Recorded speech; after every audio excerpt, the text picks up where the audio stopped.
بسم اللہ الرحمن الرحیم۔ شروع اللہ کے نام سے جو بڑا مہربان اور رحم کرنے والا ہے۔ نبی کریم صلی اللہ علیہ وسلم کی تجارت اور سیرت مبارکہ کا خوبصورت واقعہ۔ قافلہ ابھی شہر سے تھوڑا پیچھے تھا کہ موسلا دھار بارش شروع ہو گئی۔ اونٹوں پر لدا ہوا سامان تجارت جو کہ کھجوروں اور اناج پر مشتمل تھا بھیگنے لگا۔ بارش سے محفوظ جگہ پر پہنچتے پہنچتے آدھا مال بھیگ چکا تھا۔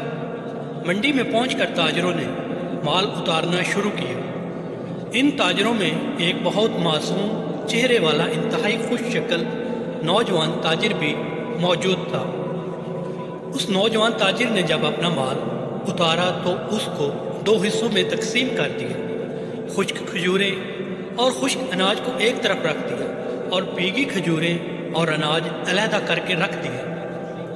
جب خرید و فروخت شروع ہوئی تو نوجوان تاجر کے پاس جو خریدار آتا وہ اسے بھیگے مال کا بھاؤ کم بتاتے جبکہ خشک مال کا بھاؤ پورا بتاتے۔ گاہک پوچھتا ایک جیسے مال کا الگ الگ بھاؤ کیوں بتایا؟ تو وہ بتاتے کہ مال بھیگنے سے اس کا وزن زیادہ ہو گیا، خشک ہونے کے بعد وزن کم ہو جائے گا۔ یہ بددیانتی ہے۔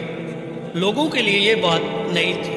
تھوڑی ہی دیر میں پوری منڈی میں ان کی دیانتداری کا چرچا ہو گیا۔ لوگ جوک در جوک معصوم صورت والے تاجر کے گرد جمع ہونے لگے۔ ان کے اخلاق کے گرویدہ ہو گئے۔ وہ معصوم اور خوش شکل نوجوان ہمارے نبی کریم صلی اللہ علیہ وسلم تھے۔ اور ناظرین کرام، دیکھیے آج ہم کس موڑ پر ہیں۔ اگر ویڈیو اچھی لگی ہے تو برائے مہربانی میرے چینل کو سبسکرائب کریں، ویڈیو کو لائک کریں، کامنٹس کریں اور اپنے دوستوں میں شیئر کریں اور گھنٹی کا بٹن دبانا بالکل بھی نہ بھولیں تاکہ میری ہر آنے والی ویڈیو آپ تک بر وقت پہنچ سکے۔